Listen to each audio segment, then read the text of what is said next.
Bom, então, iniciando a gravação da aula do dia 4 de maio de 2020, né, na aula de hoje, nós vamos fazer a correção do questionário, né, que é um questionário são 12 questões sobre a matéria, a primeira parte da matéria, né, é uma parte mais histórica, onde a gente vê desde o nascimento do Estado moderno, passando pelas toda a tipologia de Estado, do Estado liberal, do Estado social, do Estado socialista, do Estado nazifascista, esses conceitos todos, né, até a crise e o momento que nós chegamos hoje, então, na contemporaneidade, com uma crise do Estado e do próprio sistema mundo moderno. Vocês que estão assistindo podem fazer questionamento a hora que vocês quiserem, podem escrever aí, ou podem também se pronunciar, falar qualquer coisa, né, para que a gente possa esclarecer as dúvidas em relação ao questionário.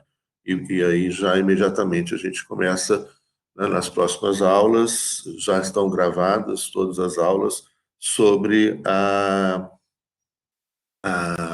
segunda parte da matéria, né, que inclui, então, o sistema de governo, a organização territorial do Estado. Essa parte da matéria é uma parte muito importante, né? Toda a matéria é importante, que ela é a base, né, de enfim, a teoria do Estado é fundamental para a compreensão do direito como um todo, da formação do Estado moderno, do direito moderno, e essa parte, especialmente da organização territorial do Estado, né, que é o Estado federal, as formas, né, como é que se organiza o poder do Estado do território, o Estado unitário, o Estado regional, o Estado autonômico e o Estado federal, e vamos aprofundar especialmente no Estado federal, que é a organização do Estado brasileiro, né, e a relação, então, entre a União, o Estado e município, uma lei federal, uma lei estadual, uma lei municipal, e é muito importante compreender isso. Os vídeos já estão gravados, eu vou fazer ainda outras gravações aprofundando mais na matéria, né, e estou também sempre disponível para qualquer esclarecimento. Bom, começando então a revisão, a primeira questão: explique a crise do feudalismo e o processo de formação de Estado moderno na Europa e na América. Nós começamos então a nossa matéria a partir da crise do sistema feudal. Então, primeiramente, é importante a gente notar que é mais voltado, né, como ainda a história que a gente estuda na primeiro e segundo grau, no ensino fundamental, né, no ensino médio, que é uma história muito voltada para a Europa, né? Começa com uma história europeia. Por que isso, né? Bom, primeiro, porque a gente vive um sistema mundo que é um sistema mundo criado pela Europa, né? Então, que marca a hegemonia europeia, que agora chegou ao final, né, com a crise desse sistema mundo que também vai chegando ao seu final. O que virá depois, a gente ainda não sabe, mas a gente pode prestar atenção nos sinais, né, que estão aí nos rodeando, fortalecimento de uma Eurásia, né, enfim, mas isso depois a gente discute mais adiante, mais no final do nosso curso. E vimos, então, que o Estado moderno, né, e o direito moderno, né, surge a partir da crise desse sistema feudal, a crise do feudalismo, né, onde não existia um poder centralizado, organizado, hierarquizado, era um poder permanentemente negociado, né, entre os senhores feudais, entre os nobres, o rei e os nobres, o conde, o duque, o barão, etc. Né, e isso se construiu no período de um ano, né, após a queda do Império Romano do Ocidente, né, e o início da construção desse sistema feudal, que vai gradualmente se transformando num sistema de servidão, né, até a sua crise final, que vai ser justamente o que abre o espaço para a criação do Estado moderno e do direito moderno. E nós utilizamos como referência para o surgimento desse sistema mundo, né, o ano de 1492. E aí a gente dialoga, então, com autores importantes, que são autores decoloniais, né, especialmente o Henrique Dussel, num livro dele que está disponível para vocês. É só entrar no Google e colocar 1492, o encobrimento do outro. do filósofo argentino, radicado no México, né, muito importante, lido e traduzido no mundo inteiro, que é o Henrique, sem H, Henrique Dussel, Dussel. É um livro de leitura fácil, gostosa e muito importante para a gente entender esse processo de formação do sistema mundo moderno.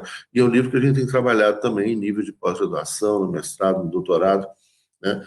Então, no futuro, vocês já vão também se preparando para aprofundar nesses estudos, para quem interessa especialmente pela teoria do Estado, teoria da Constituição, né? Quem se interessa especialmente por essa questão, né, de formação do sistema mundo moderno, né, e hoje compreender a crise desse sistema mundo moderno e, a partir daí, tentar entender o que pode vir, né, pelo nosso caminho nos próximos dias, nas próximas semanas, nos próximos meses, né, uma vez que a gente está aí, né, mergulhado nessa crise do sistema mundo moderno. Então, o ano de referência que a gente estuda, né, é esse ano de 1492. Por que seria o ano de 1492? Porque ali a gente tem 3 eventos que são muito importantes para a gente entender o sistema mundo moderno, né? O primeiro é a invasão da América, em 1492. Né? Começa a invasão do mundo, né, pelos europeus, a chegada aqui, né, de Colombo. Lembrando, né, que já foi jogado por terra já, né, há muito tempo essa ideia de que descobriram a América. Descobriram a América para quem não conhecia essa parte do território habitada com milhares de civilizações, civilizações com graus de complexidade distintos, né, e que, então, representam uma descoberta no olhar de parte do europeu. Antes da invasão europeia, os europeus chegam, né, para tomar posse, extrair recursos, etc. Em 1492, a partir de 1492, já tínhamos a presença aqui, por exemplo, dos chineses, em 1421, né, mas que vieram para comercializar, para fazer comércio, né, e não interessou, e algum tempo depois eles se retiraram. E há outras teses também, documentos que foram descobertos, né, revelados, que estão aí pelo mundo afora, que mostram, inclusive, mapas que já incluíam, né, a América há muito tempo atrás, né, muito antes mesmo de 1421. Mas a nossa referência ela é 1492, porque ali começa a construção do primeiro sistema mundo moderno. Então, a escolha de 1492, primeiro, é por esse evento, né, que é a, a invasão da América, ainda em 1492, a expulsão dos mouros, dos muçulmanos da Península Ibérica, cai o último reino, né, mouro em Granada, no sul da Espanha, né, na Andaluzia. Então, a expulsão do outro mais diferente, a retomada da Península Ibérica, depois de mais de 800 anos de presença árabe naquela região. E essa ainda em 1492, a primeira gramática normativa, né, da história, que é a gramática do castelhano, onde então esse nascente Estado, que está começando a ser construído ali, né, adota uma língua oficial, um idioma oficial, ou seja, o Estado passa a ser, a determinar, né, o sentido das palavras, estabelecer uma gramática oficial, o Estado passa a estabelecer uma sintaxe, a importância das palavras na frase, né, os verbos, o sentido das palavras, ou seja, o Estado começa a uniformizar as pessoas, né, a determinar os sentidos do mundo para esse novo sujeito nacional. Então, da crise, vamos imaginar, então, aquela aliança que a gente, né, desenhou no quadro, nas primeiras aulas para vocês, né? O Estado moderno ele representa uma aliança entre o rei, os nobres e os burgueses, né, frente à insurreição dos servos. Então, a marca e a crise do feudalismo, né, é esse momento onde os servos se insurgem contra os nobres no campo, né, foram centenas de anos, né, séculos, de construção de uma dominação que chega ao sistema de servidão, onde então essas pessoas perderam toda e qualquer privacidade, intimidade, liberdade de locomoção, perderam tudo, né? E elas se insurgem contra esse sistema depois de muito tempo. Com as insurreições no campo, os nobres se aproximam do rei, né? E, junto com o rei, começam a constituir o que seria aí um esboço desse Estado moderno, uma das primeiras instituições modernas, né? Que é o início da construção, veja bem, é um processo, né? Então, não começou, de repente, de uma hora para outra. Todo um processo lento e gradual, naquela época, início da formação dos exércitos nacionais. Então, a união, cada nobre tinha o seu próprio exército, sua própria força, isso trazia muita instabilidade, e com a insurreição dos servos, né, há, então, uma união desses nobres com o rei, né, que vão, então, a partir daí, criar uma única força para domar, para lidar com essa insurreição dos servos. Com a guerra e com os conflitos no campo, muitos servos fogem para as cidades, para os burgos, né? E nos burgos eles começam a atrapalhar, eles chegam nas cidades fechadas, nas cidades muradas, não há emprego para eles, muitos vão se colocar nas ruas, né? E aí então esses burgueses, né, assustado com a presença dessa população que começa a chegar aos burgos, né, e começa a incomodar, que não é absorvida, né, pelo trabalho nos burgos, eles vão se aproximar também do rei, né, e financiar o rei para que o rei possa lhes dar em troca segurança. Esse triângulo, né, essa forma, né, numa aliança entre o rei, os nobres e os burgueses, né, que financiam o rei, que vai encarnar esse Estado nascente, centralizado, com poder hierarquizado, né, que vão, então, buscar entre os servos aqueles que vão constituir essa força pública, que vão manter os servos produzindo, né, em seu devido lugar, né, coibindo, então, reprimindo, né, essa rebelião dos servos contra a opressão, contra a ausência de liberdade, contra a ausência, inclusive, né, de acesso aos bens que eles produzem. Os servos são os produtores, né, são os que produzem no campo, são os que produzem alimentos, que produzem riqueza, né, mas essa riqueza produzida, esse alimento produzido, né, ele não fica com os servos, ele passa a ser, então, todo absorvido pelos nobres e pelo rei, né, e por isso vem a insurreição. E por isso, então, começa a formar essa estrutura, né, do Estado moderno, uma estrutura burocrática que une nobres e reis, né, e que une burgueses e reis, né, que para manter os servos produzindo, né, para, enfim, reprimir essa rebelião. Então,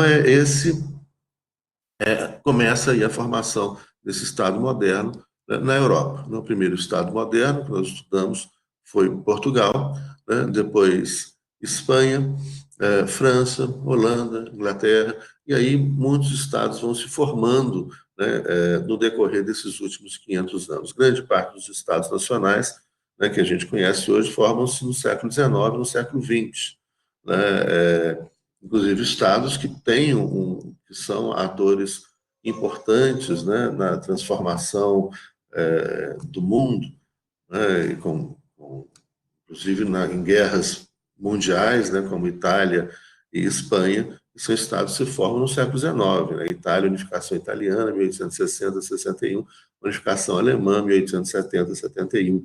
Estados bem recentes, onde, então, a partir desse momento, né, você tem a formação desse Estado Nacional com o primeiro passo, né, que é essa unificação dos vários dos burgos, dos condados, dos reinos, etc. Né? A Alemanha ela vai ser constituída a partir da unificação da Prússia, da Grande Prússia, mas com um monte de reinos, ducados, condados, etc. A Itália também. Né? Isso recém-século XIX, mas esse processo começa lá com Portugal, né? E Espanha lá no século XV. Eu sugiro vocês assistirem agora que, né, estamos reclusos em casa e devemos permanecer assim, né? A situação ainda é muito grave no Brasil. e vai se agravar nos próximos dias antes de melhorar, e só vai melhorar se a gente permanecer em casa. Então, permaneçam em casa aí, que vocês, nos tempos vagos, assistam. Tem duas séries muito importantes que estão disponíveis agora, nesse momento, gratuitamente na NetNow. A primeira série chama Isabel, que é uma série a partir do olhar espanhol, né? Uma série que foi feita comemorativa, né?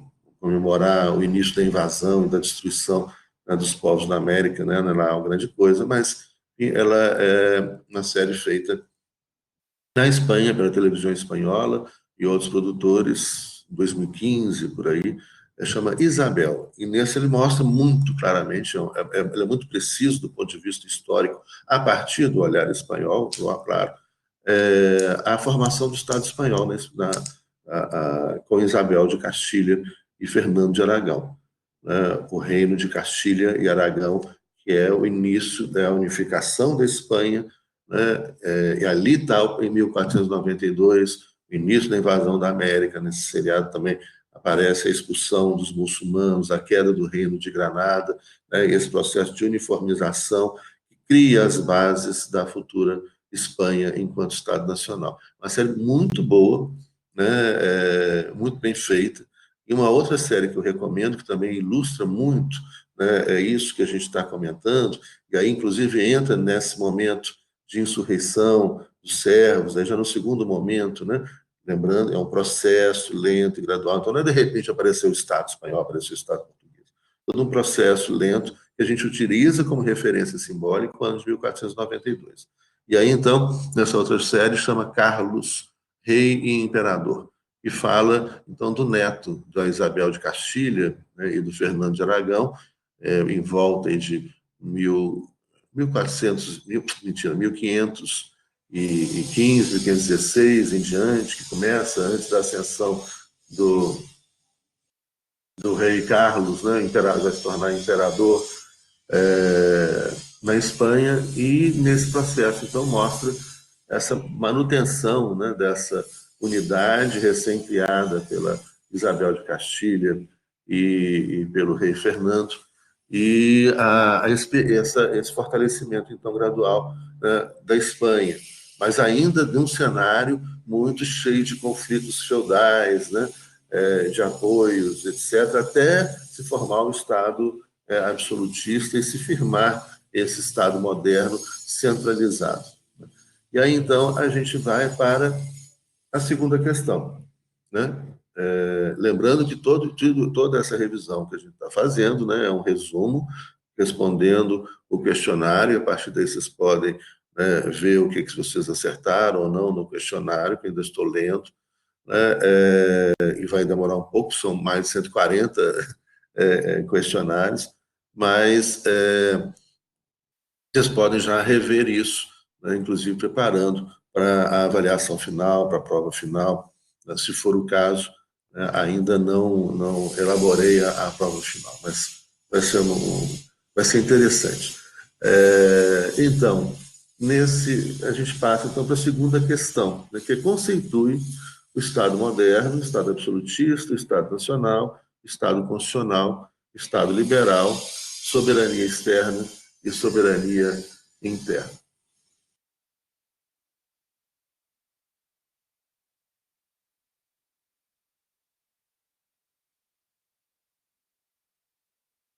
Então vamos lá. A segunda questão, né, conceitue, então, Estado moderno, Estado absolutista, Estado nacional, Estado constitucional, Estado liberal, soberania externa e interna e povo nacional. Nossa, quantidade de coisa. Bom, aqui um conceito está dentro do outro. O que nós estamos chamando, então, de Estado moderno? Vocês vão encontrar em outros livros, mesmo em livros de história, né? A referência, por exemplo, a Estado, cidade-estado antiga, Estado feudal. Essa expressão Estado ela vai aparecer com outros significados. Em teoria do Estado, né, nós vamos colocar o Estado, qual é? O Estado é aquele Estado criado, é o Estado moderno, é o Estado criado a partir desse movimento. Tá? Então, ele tem características, são características novas a partir de 1492, que não existiam antes. Tá? Então, enquanto o sistema feudal, você tem um sistema radicalmente descentralizado, cada senhor feudal é uma espécie de soberano nas suas terras, tem seu próprio exército, um poder negociado permanentemente. Vocês vão ver isso muito forte, né, nesses filmes, é muito interessante, muito ilustrativo desses seriados que eu mencionei. Né? O Estado moderno representa justamente um momento de concentração desse poder. Isso essas séries também vão mostrar muito bem. Então, como que o poder vai concentrando na mão do rei, né, vai diminuindo o poder dos nobres, aos poucos o rei vai trazendo todos os nobres para perto dele, na corte, né, até que chega ao poder absoluto do rei, esse poder centralizado. Isso marca, então, portanto, o início desse Estado moderno. Então, o Estado moderno ele tem algumas características.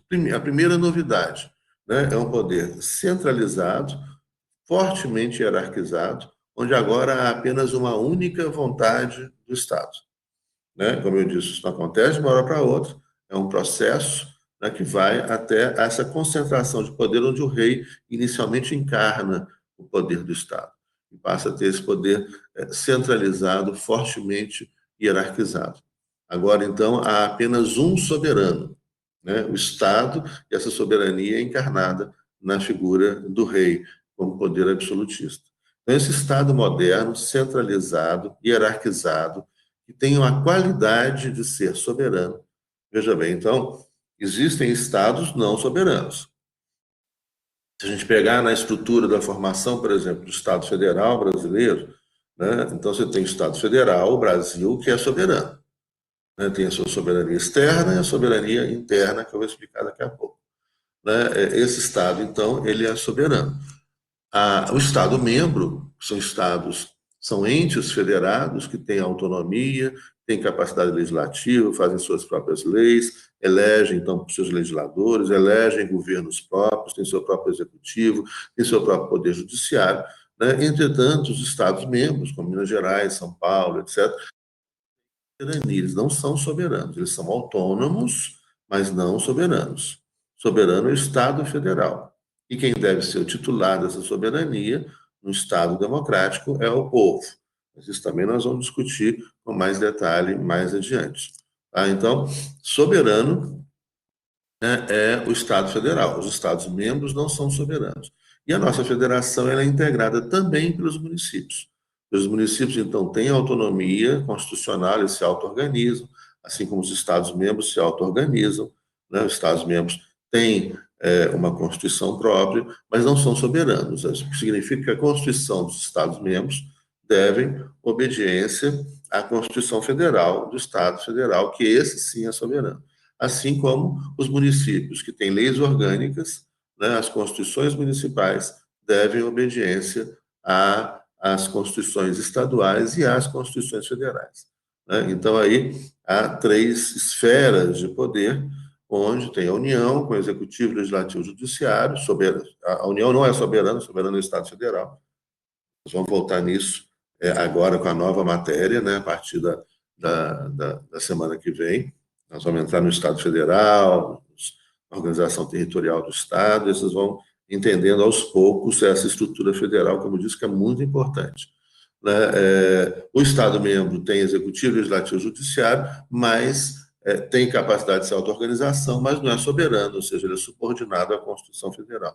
E o município tem seu executivo, seu legislativo, não tem judiciário, o município brasileiro, mas tem uma lei orgânica que é uma Constituição do município. Ele se organiza, se auto-organiza, mas ele também está subordinado à Constituição Federal. Tá? Então, o Estado ele pode ser soberano ou não. O município é um Estado, tem território delimitado, tem um povo, né, nesse território, tem a legislação própria, tem um governo próprio, né, poder organizado, portanto, mas ele não tem a qualidade de ser soberano. Também o Estado-membro também não, mas a União tem a União, o Estado Federal. Depois eu vou explicar a diferença entre União e Estado Federal. O Estado Federal, ele tem soberania. Bom, então, esse Estado moderno, vamos voltar lá atrás, né? A gente veio aqui na frente para falar um pouquinho do Estado brasileiro, voltando lá atrás do Estado do Estado, na formação do Estado moderno, ele tem então essas características. Ele é um poder hierarquizado, centralizado, ele passa a ter um território delimitado, fundamental isso. Então, antes, os territórios não eram utilizados amplamente, né, do ponto de vista econômico, geopolítico. Você tinha, então, franjas territoriais entre os impérios, entre os reinos, e largos espaços, né, não ocupados, não utilizados. Isso, com o tempo, com o aumento da população, com o aumento, né, da agricultura, com o aumento do uso do espaço territorial para fins de produção de alimentos, de extração de riquezas no subsolo, no solo, no supersolo, né, com a exploração maior, né, cada parte do território passa a ser importante. Então, esse Estado moderno também, além de um poder hierarquizado, centralizado, ele tem um território delimitado, né? Então, isso é uma característica muito importante do Estado moderno. Ele é territorial, né? Coisa que não existia antes. E cada parte do território, né, ele é fundamental, né, e integra a soberania do Estado. Ou seja, o Estado é soberano nos limites do seu território. E o que é o território? O território é o solo, é o subsolo, a capacidade, então, de exploração das riquezas do subsolo, que agora vão cada vez mais, são mais profundas, né? Veja, a nossa exploração do petróleo, né, na área do pré-sal, né, inclui as águas territoriais, o pré-sal está justamente nessas águas territoriais, né, então o mar territorial, que é também espaço soberano do Estado, você só pode entrar ali com autorização do Estado soberano nas águas territoriais, né, e ainda o supersolo, que hoje vai até a estratosfera, ou seja, a capacidade dos Estados nacionais de manterem a soberania do seu espaço aéreo, né, hoje com grandes equipamentos militares, né, aviões supersônicos, né, sofisticadíssimos, que voam já lá na estratosfera, onde dá para ver que a Terra não é plana, que a Terra é redonda. Isso se sabe há mais de 2.000 anos, né, mas tem as pessoas que estão colocando isso em dúvida ultimamente. É só dar uma voltinha no avião supersônico que é possível ver a curvatura da Terra. Então, o espaço aéreo ele vai subsolo, solo, supersolo, águas territoriais, o mar territorial, né? Então, esse Estado é poder hierarquizado, centralizado, território delimitado, né? E esse Estado tem, né, o que a gente estava falando antes, que é importantíssimo, ele tem um povo nacional. Tá? Nós fizemos um exercício em sala de aula, né? Depois eu vou também rever isso, que tem alguns conceitos que não estão nesse questionário aqui de 12 questões, são conceitos importantes que a gente estudou, são aqueles 6 fundamentos, né, do Estado moderno. Depois a gente volta nisso, não se aflijam, né? Isso aqui, a gente vai revendo toda a matéria aos poucos. Então, esse Estado moderno, então, tem um povo nacional. O povo nacional é uma construção a partir de uma política pública. É uma invenção do Estado moderno. Se a gente pegar o caso da Espanha, né, você tem ali diversos povos no território da Espanha, né, que correspondiam, então, ao poder local, né, a nobres locais, a reis, né, locais. Então, você tem na Espanha, por exemplo, a Catalunha, né, que fala catalão, né, que é formada por várias províncias que formam hoje a região autônoma da Catalunha. Né? Você tem o País Basco, que tem um idioma pré-indo-europeu, com características próprias, cultura própria. Né? O povo andaluz, com forte influência árabe no sul da Espanha. A Castela, né?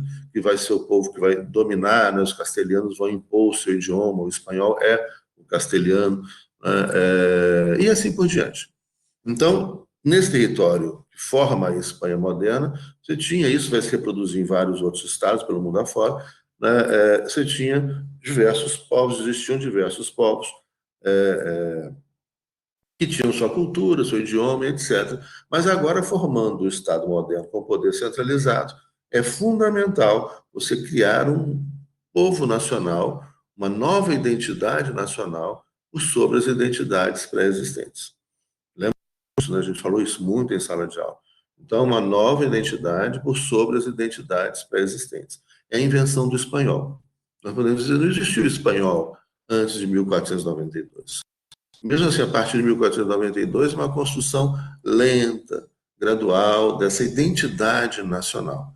E essa identidade nacional ela vai ser construída na marra, com força, né? Inclui muitas guerras, etc., mas a partir de um determinado projeto. Então, primeiro, você tem uma única religião, né? O espanhol será católico, então isso já cria uma identidade cultural, uma identidade de valores, de projetos muito fortes, né?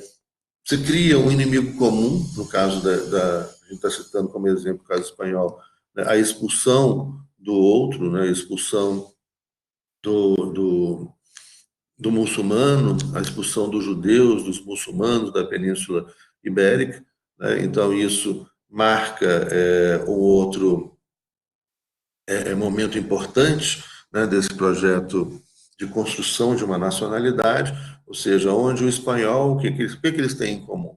A luta contra o invasor, a luta contra o Império Mouro, a luta contra o muçulmano, a outra religião, a luta contra os judeus, uma outra religião. Então, se cria, né, e aí está um elemento fundamental do Estado moderno, né, uma lógica uniformizadora. O Estado moderno é uniformizador, né? Ele tem que criar uma identidade nacional. E isso, gente, vai ser feito justamente a partir desse processo histórico, onde os povos da Península Ibérica se unem contra o invasor estrangeiro, né, com a imposição de idioma comum, agora, gradualmente. Né? Isso não começou em 1492, pum, de repente. É um processo. 1492 é só uma referência simbólica. Né? Quando você começa a imposição do castelhano, né? Isso, então, a partir do absolutismo, da centralização do poder, onde agora agora todo mundo é obrigado a falar castelhano, agora todo mundo me obedece, tira o poder dos senhores feudais, tira o poder dos nobres, né? Centraliza o poder. Essa é a formação, né, do Estado moderno. Vocês vão ver muito claramente nesse processo lento, com idas e vindas, né, um monte de problemas nesses seriados que eu recomendei. Vale a pena assistir, é distraído e traz essa imagem, né, acho que ilustra muito isso que a gente está falando aqui. Então, esse Estado moderno, ele tem que ter um povo nacional, né, e esse povo nacional é uma invenção, é uma construção sobre as identidades pré-existentes. Então, a ideia agora que se tem é de que no lugar do basco, do catalão, do galego, do andaluz, você tenha espanhóis, né? E eles vão ter, então, um projeto comum, um passado comum de luta contra o invasor, uma religião comum, um idioma comum, né? Isso é uma imposição, isso é uma construção. E esse processo de construção da identidade nacional, ele vai ocorrer também em todos os outros estados nacionais. Hoje são 193 estados nacionais do mundo, cada um com seu processo, né? Em alguns com um processo de construção de uma identidade mais bem acabada, mais fortalecida, outros vivendo hoje, né, uma tentativa de dissolução. A gente viu lá no Reino Unido a tentativa de saída da Escócia com plebiscito, na Espanha mesmo, né, a Catalunha tentou sair, declarar a independência recentemente, e outros movimentos que vão acontecendo, né, pelo mundo afora, Indonésia, Rússia, e assim por diante. No Brasil, nós já tivemos movimentos separatistas, a Revolução Federalista, a Revolução Farroupilha, no Rio Grande do Sul, né? Houve um movimento, um certo momento, né, de criação do Estado do Sul, né? Mas aqui foi, tirando esse episódio da Revolução Federalista, da Revolução Farroupilha, né, hoje parece que não há movimentos fortes nesse sentido. O que tem começado a falar recentemente, algo a ser estudado com essa crise agora nos Estados Unidos, que é uma crise violentíssima, né, do coronavírus, que gera uma crise econômica gravíssima, com desemprego que já chega a 26 milhões de pessoas desempregadas, né, começam vozes a falar de secessão de novo. Né? Os Estados Unidos teve a guerra da secessão, a tentativa de separação dos Estados do Sul, né, sair da União. Né? Hoje estão falando da independência da Califórnia. Ainda não dá para a gente ainda sentir a dimensão do problema. Né? no meio do olho do furacão que a gente está vivendo agora, né? Mas, sem dúvida, uma recessão econômica gravíssima, como a que se mostra, que se aponta aí para o mundo inteiro, especialmente mais em alguns países, né? E mais ainda nos Estados Unidos, que representa isso, os Estados Unidos, a perda da sua hegemonia global, da sua liderança global, isso poderia refletir, sim, num processo novamente de secessão, de separação de alguns estados. Mas, enfim, vamos observar, o mundo está, como eu sempre falei em sala de aula, né, emocionante, mais emocionante que qualquer filme de Hollywood, ou mesmo que eles parecem que juntaram todos os filmes, né, numa realidade só nesse momento, né, com pandemia global, aquecimento global, etc., vulcões explodindo por aí, né, ameaças de guerra atômica, como a Rússia fez outro dia aos Estados Unidos, enfim, o negócio está pegando, o negócio é um momento efetivo de uma gravidade, de uma profundidade, de uma radicalidade enorme, né, e, portanto, como todo momento de crise radical, um momento de mudança radical. E a gente precisa participar dessas mudanças para construir um negócio legal, né, no lugar desse mundo que vai se despedindo aí. Não há normalidade para voltar, né? Mas ainda bem, porque a normalidade é que gerou isso tudo. Mas a gente pode construir outra coisa legal. E aí, então, voltando ao Estado moderno, né, que parece justamente, nós estamos falando dessa modernidade que começa em 1492 e que vai acabando agora, né?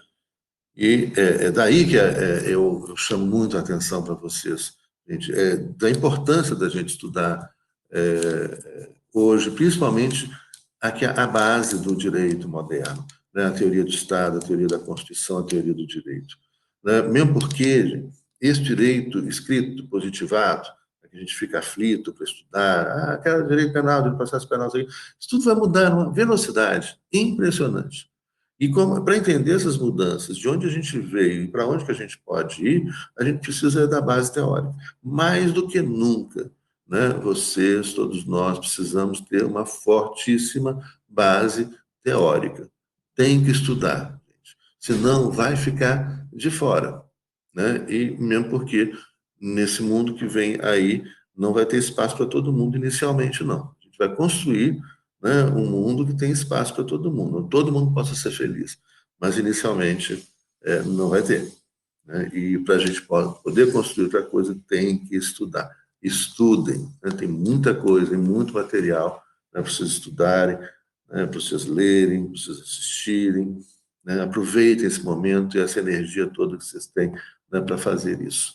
Bom, terminando então, nós estamos na segunda questão ainda, né? Então, mas é isso, tem que fazer também, não adianta correr, não adianta decoreba, é entender o processo. Né? Vocês entenderem o processo, nunca mais vocês vão esquecer. Entender a lógica, há uma lógica histórica, né? Há uma lógica, inclusive, até para explicar, né, alguns movimentos ilógicos, aparentemente lógicos da história. Mas vamos por partes, né? Então, esse Estado moderno, então, ele e aí eu vou fechando, ele é poder centralizado, hierarquizado, organizado. Ele pode ter a qualidade ou não de ser soberano. Ele tem um povo nacional, uma identidade nacional, isso mantém a unidade do Estado, né, e permite que o povo nacional reconheça o poder do Estado, né? Isso também é muito lógico. Vocês devem lembrar das aulas lá. Olha, se a rainha é castelhana, por que que um basco, um galego, um catalão vai obedecer uma rainha castelhana? A ideia, então, é fazer com que a rainha seja espanhola e o basco, o galego, o castelhano também sejam espanhóis. Então, essa criação dessa unidade do povo nacional, ela é fundamental, a identidade nacional ela é fundamental. E é a partir daí que são criados esses símbolos nacionais, o hino nacional, a bandeira nacional, os heróis nacionais, eles são escolhidos, a história oficial, qualquer história contada, né, nas escolas, para formar esses valores comuns, etc. Tá? Tudo isso, então, vai ser construído nesses últimos 500 anos e continua ainda aí em crise, mas ainda continua existindo. Só mais uma outra coisa interessante para a gente pensar, gente, nesse mundo que a gente está vivendo, é que há atualmente, e aí a gente não sabe o caminho que vai trilhar, depende da gente, depende de todos nós. O jogo está aberto, né? Você pode ir para vários caminhos distintos nesse atual momento.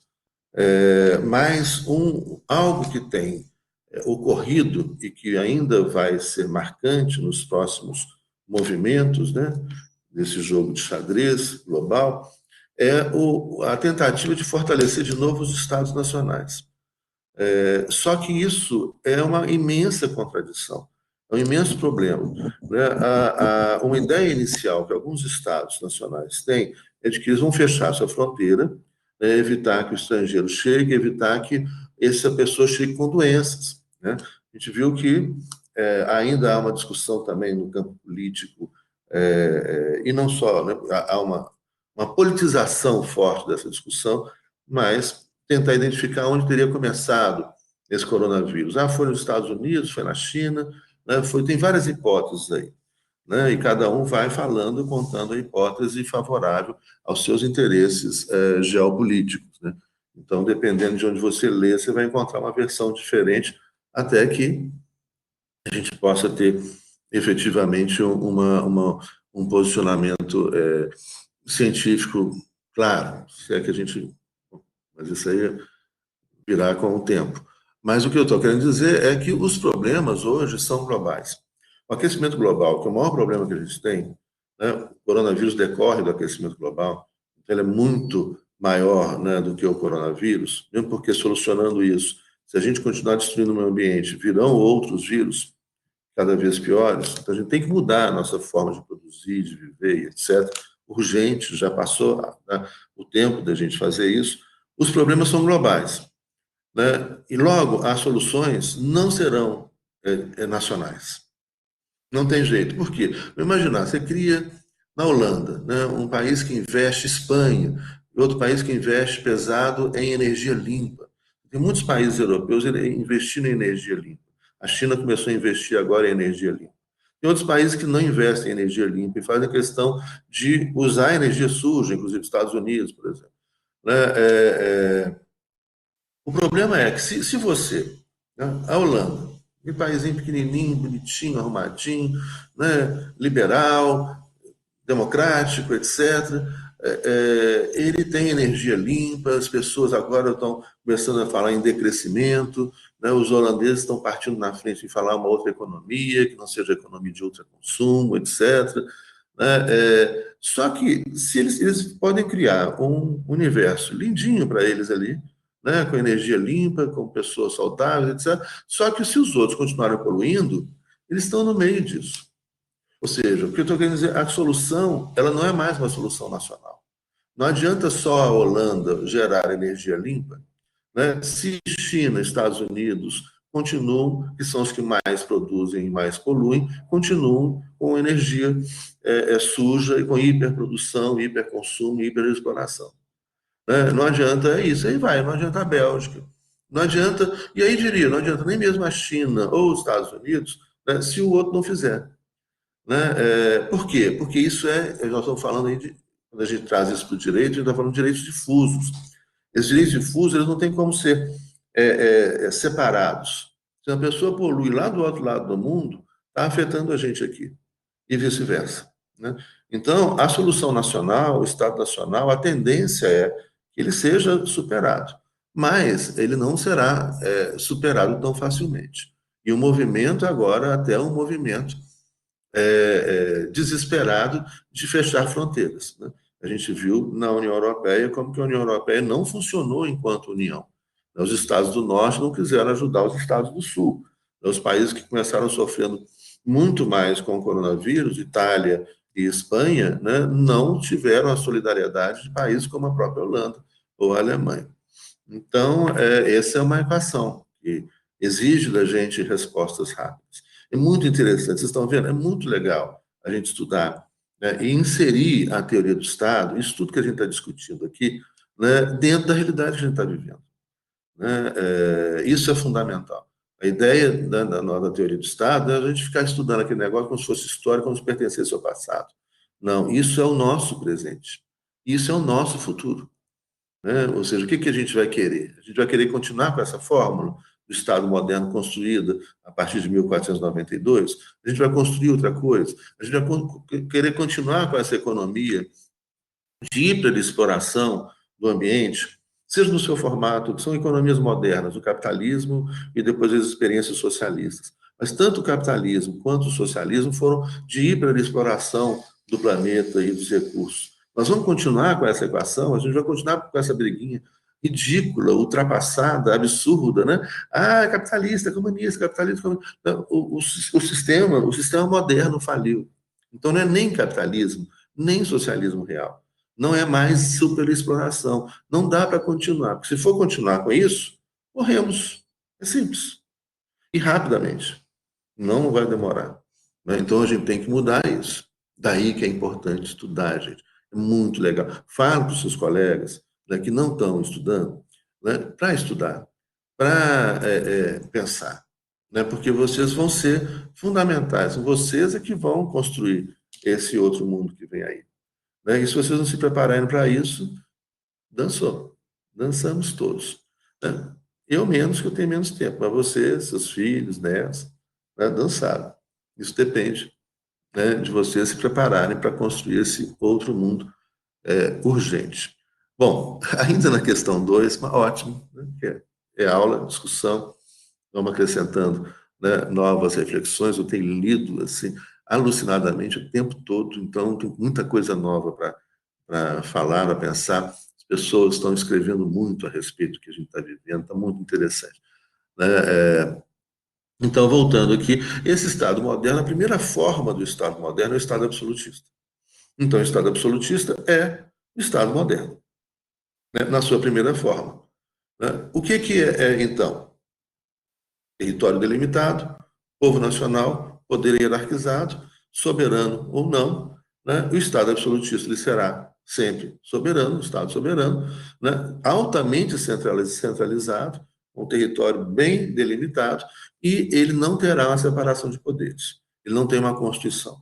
Então, o que marca o Estado absolutista é que é esse poder supercentralizado, onde não há um limite constitucional, não há um limite ao poder do rei. Né? Veja bem, olha o que eu estava falando. No feudalismo, vocês vão ver nessas séries, né? No feudalismo, você tem um monte de nobres, você tem conselhos. O rei não governa sozinho, de jeito nenhum. Ele tem que negociar o tempo todo com os nobres desafiam o poder do rei, ele tem que ouvir os seus conselheiros, ele tem que ouvir, né, os nobres, os conselhos de nobres, etc. Né? Enfim, é um poder negociado. O rei não faz o que quer de jeito nenhum. Né? Ele tem muitas vezes limites muito grandes ao seu poder, em meio aos outros nobres. Né? Com a formação do Estado moderno, o rei vai tendo cada vez mais poder, mais poder, mais poder.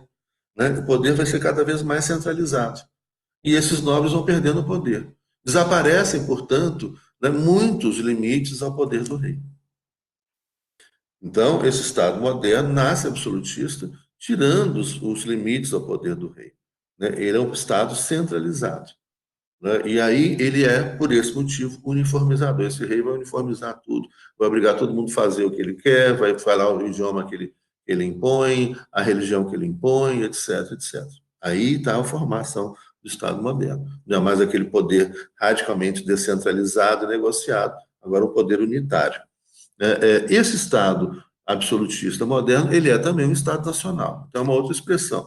O Estado nacional é o Estado moderno? É. O Estado absolutista é nacional? É. Mas o Estado constitucional também é nacional. O que é o Estado nacional? É aquele que tem o povo nacional. É a invenção do povo nacional. Então, o Estado nacional, quando se utiliza essa expressão, você está se referindo a um dos elementos do Estado moderno, né, que é a existência desse povo nacional. O Estado nacional, o Estado moderno, é um Estado, nasce absolutista, é um Estado nacional. Tá? O Estado moderno é nacional. Mas quando você utiliza essa expressão Estado nacional, você está reforçando uma das características do Estado moderno, que é a existência desse povo nacional, da nacionalidade, desse sentimento nacional. Né? Com identidade com a bandeira, com o hino, com valores, etc., comuns que são compartilhados, etc., por aquele Estado. Reforça a ideia de soberania, né? etc. Bom, esse Estado moderno, que é nacional, que nasce absolutista, se transforma em Estado constitucional. Né? Esse Estado constitucional, então, ele tem uma Constituição que passa a limitar o poder do Estado. Então, vamos lembrar o movimento. Olha que interessante o movimento que a gente viu.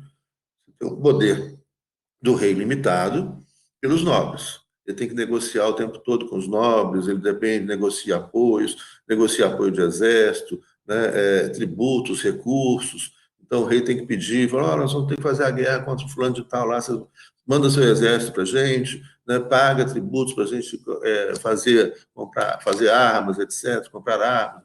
Então, você tem essa negociação. O poder do rei é um poder permanentemente negociado, né? É uma fofoca geral.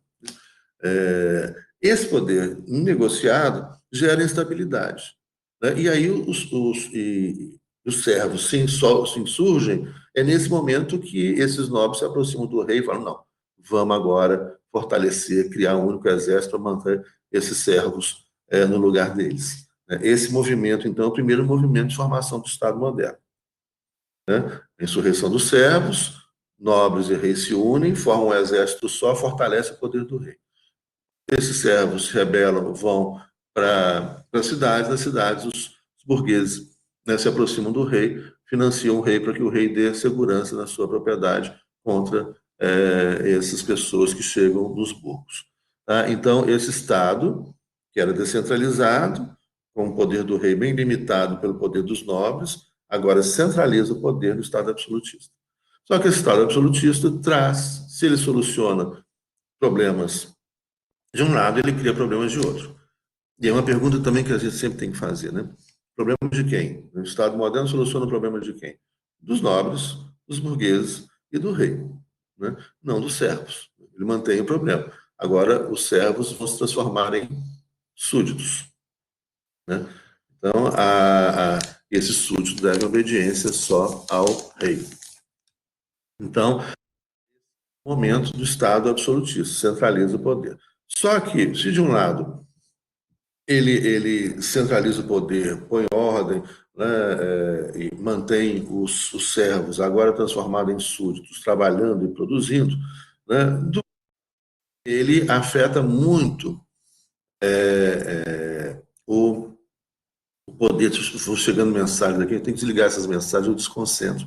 Tá falando aqui do coronavírus, o Brasil vai chegar ao quarto lugar com o maior número de mortes. Coisa triste, coisa absurda. Esse Estado absolutista, entretanto, ele intervém muito no negócio dos burgueses. E os burgueses vão se fortalecendo. De um lado, os burgueses dependem do Estado moderno, dos exércitos, né, depois da criação das polícias, que vão proteger suas propriedades. Né. Do outro lado, os burgueses não querem que o rei fique intervindo nos seus negócios, nos seus contratos. Não quer que o Estado fique intervindo nos seus negócios, nos seus contratos. Eles querem o Estado protegendo a sua propriedade, como no Estado absolutista vai fazer. Com essa proteção, esses burgueses vão prosperar, vão acumular riquezas, né, vão acumular poder econômico. Só que quando eles acumulam poder econômico, o que eles vão fazer? Agora a gente quer poder político. E aí, então, eles vão, com isso, assumir ou desejar assumir o poder e vão participar dessas revoluções, vão promover essas revoluções burguesas, que são revoluções que vão, então, ou acabar com o sistema, com a monarquia, né, ou então negociar criando uma monarquia constitucional. Então, você teria, então, a passagem, em alguns casos, importante esse conceito, da monarquia, onde o rei não tem limites, para uma convivência entre burgueses e rei numa monarquia constitucional, onde agora o rei tem limites em uma Constituição, no texto constitucional. O rei continua governando, mas ele governa agora ao lado dos burgueses, né, ao lado de um parlamento burguês, né, ele tem limites estabelecidos por uma Constituição, né, na convivência com esse parlamento. Aí começa a formar, por exemplo, o sistema parlamentar na Inglaterra, né? As revoluções inglesas do século XVII e a formação do Estado constitucional inglês. Bom, então esse Estado constitucional agora ele é um Estado moderno, poder centralizado, hierarquizado, território delimitado, povo nacional, ele pode ser soberano ou não soberano, né? Mas agora ele tem uma Constituição que é maior do que o poder do Estado. Essa Constituição limita o poder do Estado, essa Constituição cria o Estado. E aí você cria a imagem, então, de um poder constituinte. Esse poder constituinte, né, que na teoria e na prática, né, ele pode pertencer a um grupo, no caso, né, que vão fazer a Constituição, que vão dizer como que o Estado vai funcionar. Né? E a ideia que se tem com a democratização, depois o Estado liberal não nasce democrático, quando ele se democratiza, a ideia é que esse poder constituinte seja um poder popular, seja que é o povo que deve ser o titular desse poder constituinte. Isso é uma teoria, uma grande discussão, na prática isso pouco ocorre.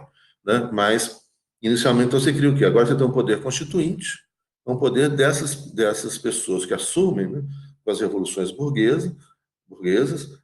Esse poder constituinte cria uma Constituição e essa Constituição que organiza o Estado. É a Constituição que cria o Estado. É o poder constituinte soberano que cria o Estado. E essa Constituição, ao criar o Estado, ela organiza o Estado, separa poderes, então no Estado constitucional vai ter uma separação de poderes, essa Constituição cria o Estado, separa poderes, né, organiza o Estado, ao organizar o Estado, limita o poder do Estado. É claro, diz o que o Estado pode fazer e não pode fazer. E aí, então, tem um elemento básico que surge nesse Estado constitucional. Né? Qual é? A ideia de que, essa é uma ideia que permanece até hoje. Nesse Estado constitucional, que nasce na forma liberal, ele não é democrático, ele protege os direitos individuais de homens brancos proprietários apenas, né? Mas esse Estado constitucional ele limita o poder do Estado. Ele vai garantir, então, estabilidade, previsibilidade, segurança, né, para esse homem branco empreendedor, para esse homem branco nos seus contratos, nos seus negócios, né, que ele não sofra uma intervenção indevida do Estado em que atrapalhe os seus negócios. A ideia inicial dessa Constituição é afastar o Estado da vida privada desses homens brancos proprietários, desses homens livres. Quem são as pessoas livres do Estado liberal? São inicialmente apenas os homens brancos proprietários. Esses, então, vão ser os que vão empreender sem a interferência do Estado, mas, ao contrário, com a interferência para proteger. O Estado, então, a função do Estado passa a ser agora, com o seu poder de polícia, né, e com as Forças Armadas, a manutenção da soberania externa, né, então, evitar que outros Estados intervenham, né, e afetem o poder do Estado, e com a soberania interna, ou seja, evitar qualquer poder interno, né, ou mesmo poder de um governo, do próprio Estado, né, interfira nos negócios privados, na estabilidade, na segurança e na previsibilidade dos negócios privados. Essas constituições que nascem com o Estado constitucional, inicialmente no formato liberal, né, são constituições para proteger, né, o espaço individual. Liberalismo é sinônimo de individualismo, né? Propriedade é fundada na ideia da propriedade privada, como alicerce, né, do liberalismo, da livre iniciativa, da livre concorrência, desses homens livres. Quem são os homens livres? Os homens brancos proprietários. Aí a gente vai ver que, na prática, no século XIX, né, não apenas os homens brancos proprietários, né, mas os homens brancos proprietários e ricos. E os homens brancos, né, que podem ser, como se dizia na teoria, proprietários de sua própria força de trabalho, eles não são mais escravos, não são mais servos. Logo, eles são proprietários, pelo menos, do seu próprio corpo. Logo, eles são proprietários, pelo menos, da sua própria força de trabalho. Então, qualquer homem branco seria livre, porque qualquer homem branco é proprietário da sua força de trabalho, ele não é mais servo, nem mais escravo. Só que, na prática, não é isso que vai ocorrer. É a mega exploração do trabalho humano, a ausência de legislação trabalhista, a ausência de proteção, né, contra esse grande proprietário. A gente vai ver no século XIX uma hiperexploração do trabalho humano. Né? Então, aqui a gente tem esse Estado constitucional que nasce na forma liberal. Então, ainda dentro dessa questão, né, o Estado liberal é um Estado constitucional. O Estado constitucional é um Estado moderno. Ele também é um Estado nacional. Ele não é um Estado absolutista. Tá, claro, um conceito vai estar dentro do outro, um conceito vai estar relacionado com o outro. E aí, então, né, a ideia de soberania externa e soberania interna. Nossa, só essa questão aí dá, né, muita coisa para vocês falarem. Nossa, né, essa soberania externa e soberania interna seria o quê?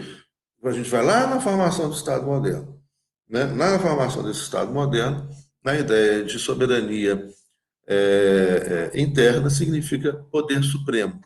Isso significa que não existe nenhum poder acima ou abaixo do poder do Estado. Mentira, falei tudo errado. Eu desconcentrei aqui. Aparece uma noticiazinha aqui do qual eu acabo olhando sem querer e desconcentro. Apaga isso, volta. Soberania interna significa poder supremo, significa que não existe nenhum poder acima ou paralelo ao poder do Estado. O poder do Estado é soberano, né? Então não existe um poder desafiando o poder do Estado, nenhum poder acima do poder do Estado soberano. Tá? Então, por exemplo, o Estado-membro. Há um poder acima, o Estado-membro não é soberano, ele é autônomo, né? Mas acima dele está a Constituição Federal. Né? Então ele não é soberano. Já o Estado Federal Brasileiro não há nenhum poder acima dele, né? Nenhum poder paralelo. Né? Como é que seria um desafio ao poder do Estado? Olha, você tem muitos exemplos, né, nesses 500 anos de história e exemplos contemporâneos. Né? Se nós tomarmos como exemplo, vamos pegar no México, sul do México. Oaxaca, Chiapas, você tem um poder popular, né, que governa determinadas cidades, municípios e que desafia o poder central. Cria ali suas próprias normas, sua própria forma de organização, muito bonita, radicalmente democrática, mas desafia o poder central. Ou no norte do México, é o poder do tráfico de drogas, né, onde então você tem áreas do território que são dominados pelo tráfico de drogas, como acontece aqui no Brasil, em alguns lugares, onde ali o Estado, o poder do Estado não chega, onde naquele território, naquele espaço territorial, né, o poder do Estado é desafiado, as leis do Estado não são cumpridas, tem ali um outro poder ilegal, um outro poder paralelo. Né? Então, isso é uma forma de desafiar a soberania interna do Estado, desafia a supremacia, a característica de supremacia do poder do Estado, que é a característica de qualquer Estado soberano. E soberania externa significa independência. Significa que esse Estado não está submetido a nenhum poder externo, a nenhum império, a nenhum outro Estado poderoso, a nenhuma igreja, a nenhum poder econômico, a nenhuma empresa, etc. Hoje as empresas são tão poderosas que elas afetam, né, e elegem governos, destroem governos, né, pelo mundo afora, no mundo quase todo. Né? Então, isso é uma forma de afetar a soberania externa, ou seja, a independência de um Estado. Quando um outro poder, que já foi a igreja no passado, né, que pode ser um outro Estado nacional, que pode ser um império, né, que pode ser o próprio poder econômico. Isso, então, quanto ideia de soberania externa. E o último item dessa questão está ali, o povo nacional. O povo nacional então, isso a gente já explicou isso. Né? Essa invenção, essa construção do povo nacional, é um processo de uniformização que marca a modernidade. Esse povo nacional é inventado. Esses estados nascem num espaço territorial intermediário entre, entre o império, que é um espaço macro, multilinguístico, multireligioso, etc., e o poder local, né, que era o espaço do feudo. O espaço dos estados modernos nascem nesse espaço intermediário, dos reinos. Então, são espaços com complexidade, não tanta complexidade quanto o Império, e estados surgiram de impérios, como a China, o Brasil, a Rússia, grande dimensão territorial, Estados Unidos, um monte de idiomas, de populações, etc., de etnias distintas, né? Complexidades maiores ou menores, mas os primeiros estados modernos nascem, né, nesse espaço intermediário com complexidades, que podem ser maiores, como no caso menores, como no caso de Portugal, ou maiores, como no caso da Espanha, né, onde você tem ali vários idiomas, várias etnias, né, distintas que estão convivendo. E então, para viabilizar esse Estado, você tem que uniformizar o poder, né, criar uma identidade nacional, compartilhar valores, idioma, religião, etc, etc. Com o passar dos tempos, nesses últimos 500 anos, especialmente século XIX, século XX, foram criados estados cada vez mais complexos, né? Com um monte de etnias, com um monte de religiões, e mesmo estados pequenos que também têm um grau de complexidade muito grande. Na Suíça, por exemplo, você tem 4 idiomas na Suíça, e a Suíça é pequenininha, mas é uma federação. onde, então, a maior parte da população fala alemão, né? Depois tem uma parcela que fala o francês, depois tem uma parcela menor que fala italiano, uma parcela ainda menor que fala o romanche. Né? É um Estado complexo, mas onde se cria uma identidade nacional a partir de outros valores comuns, projetos, né, que não seja a imposição de um único idioma. Né? O caso suíço a gente vai estudar e já tem um vídeo, né, sobre ele. Teve uma pergunta que foi feita em aulas passadas, do questionário, já do segundo questionário, que eu respondi, que fala um pouco da Suíça. Mas a gente vai chegar lá no caso da Suíça em breve. Bom, a terceira questão, e eu vou responder a terceira questão, e vamos parar na terceira questão, que já tem muita coisa, e amanhã a gente continua respondendo, né, esse questionário, fazendo então aí uma grande revisão, né, aprofundada da matéria, né, dada até agora e que vocês já assistiram nos vídeos, onde ela está mais aprofundada ainda, tá? Que é uma revisão geral. A terceira questão, que significa o voto censitário. O voto censitário, como eu disse, o Estado liberal não nasce democrático. O Estado liberal ele é meritocrático. Ele funciona com base no mérito econômico. Ou seja, você tem várias organizações que são meritocráticas. Por exemplo, a universidade é uma meritocracia. Né? Então, e tem que ser. Né? Você tem algumas organizações que devem funcionar dentro dessa uma lógica meritocrática, ou seja, você tem a pessoa para entrar na universidade tem que estudar, fazer concurso público, para entrar na PUC, para entrar na Federal. Né? Nós, professores da PUC, da Federal, nós fizemos concurso público, tivemos que estudar muito, né? Formamos na graduação, fizemos especialização. Hoje, por exemplo, para ser professor de uma grande universidade, não basta mais ter só especialização, você tem que ter pelo menos mestrado, e alguns só entram com doutorado. Você faz a especialização, que significa que você estuda mais 360 horas, faz o mestrado, significa que você faz mais um curso, né, de 360 horas e tem que escrever uma dissertação de mestrado, que é maior do que a monografia de especialização, que é maior do que a monografia de graduação. Depois que você termina, defende o mestrado, você vai fazer o doutorado, em geral você pega uma bolsa de estudos, já passa um tempo fora estudando, volta, estuda mais aqui, escreve uma tese de doutorado. Uma tese de doutorado é algo que ainda não foi escrito, é uma hipótese nova, uma tese nova, né? Então você tem que criar, né, conhecimento, não basta só pesquisa, mas é criação de conhecimento, defende o doutorado, aí você faz o concurso, passa, né, para chegar aqui. Né? E aí então você tem toda uma carreira que vai diferenciar desde o graduado, para o especialista, para o mestre, para o doutor e para o pós-doutor. E aí vai ter ganhos salariais, vai ter ganhos acadêmicos, etc., de acordo com o seu esforço, de acordo com o seu mérito. Né? Isso é a universidade. O liberalismo trabalha essa mesma lógica do esforço, mas esse esforço é medido por mérito econômico. Então, como é que você mede o esforço?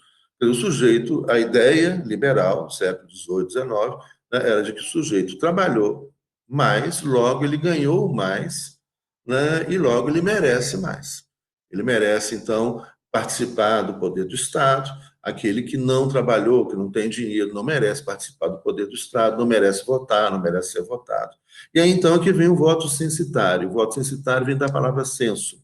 Ou seja, é feito um censo antes das eleições, onde vai se verificar determinadas características para que a pessoa possa ser eleitora.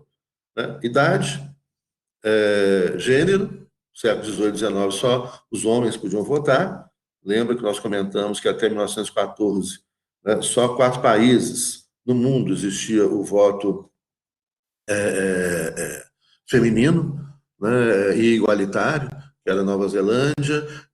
Isso aí é informação, eu citei o livro, que é outro livro interessante que merece ser lido, que chama Forjando a Democracia, do Geoff Eley, Forjando a Democracia, editora Perseu Abramo. Nesse livro, então, ele menciona que Nova Zelândia, Austrália, Noruega e Finlândia são os estados que até 1914, os únicos estados que tinham o voto feminino igualitário. Então, essa conquista do voto, ela é muito lenta, gradual, e vem de muita luta, né? No caso das mulheres, muita luta dos movimentos feministas no século XIX, no século XX. Você não vai ganhar direitos, você tem que conquistar, lutar para ampliar, conquistar direitos em uma sociedade mais justa, né, e igualitária. Então, esse voto censitário, ele correspondia à lógica liberal, que era a lógica do mérito econômico. Quanto mais rico, maior o peso do voto. Né? Para você poder votar, você tinha que ter uma renda anual X. Né? Por exemplo, no Brasil, com o voto censitário da Constituição Liberal de 1824, que é a nossa primeira Constituição, você tinha lá estabelecido o quê? Para você poder votar pelo deputado, você tinha que ter uma renda anual de R$ 100.000. Às vezes você podia votar para escolher aquele que votaria para escolher o deputado. Para poder escolher o deputado, você tinha que ter uma renda o dobro, R$ 200.000.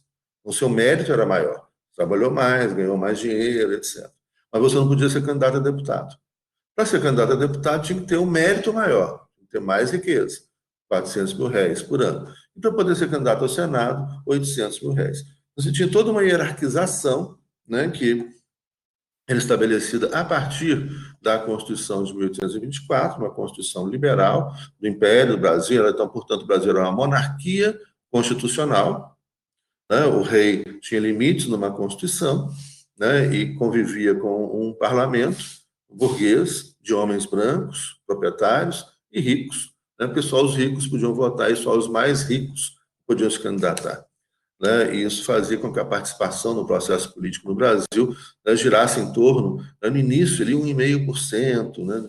No final da vigência da Constituição, vai chegar a 3% da população brasileira, uma participação muito restrita, muito pequena, né? E uma lógica que eles mediam o mérito pelo sucesso econômico. Depois a gente vai perceber isso no século XX, né, com os movimentos sociais, etc. Não é bem assim. O trabalhador trabalha, né, e nesse período, lá no século XVIII, XIX, nas fábricas, né, pela Europa, etc. Eles vão surgindo aqui no Brasil, no final do século XIX. As pessoas trabalhavam, né, 14, 16 horas por dia e nem por causa disso elas ficavam ricas. Aliás, elas não tinham nenhuma possibilidade de ficar rica trabalhando, né? Então, começa a cair por terra essa ideia de que o trabalho, quanto mais você trabalha, mais rico você fica, né? Começa a cair por terra, desmontar essa ideia, né? Que foi uma ideia que não funcionou, né? Do liberalismo no século XIX. Mas a gente já temos vídeos sobre isso e nas próximas questões a gente vai voltar a essa questão. Amanhã a gente volta a essa questão.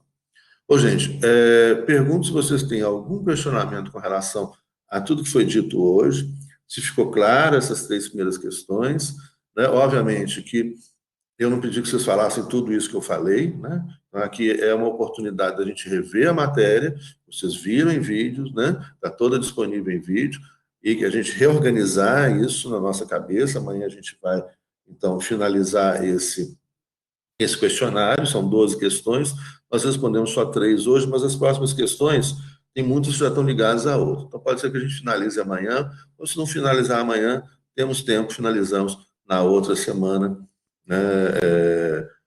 E pergunto, então, passo a palavra a vocês, se vocês têm alguma pergunta, alguma dúvida com o que foi dito hoje, né? Algum questionamento, pode falar.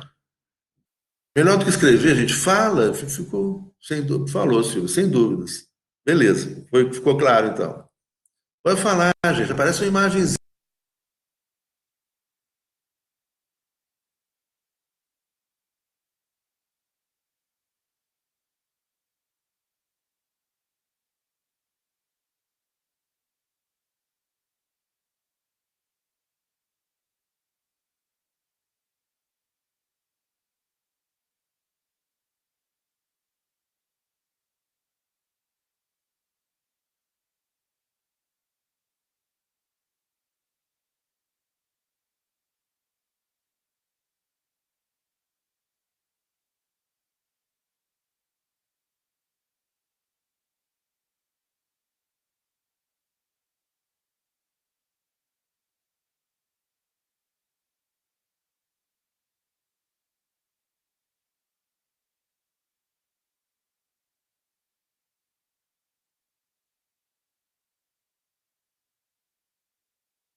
You are currently the only person in this conference.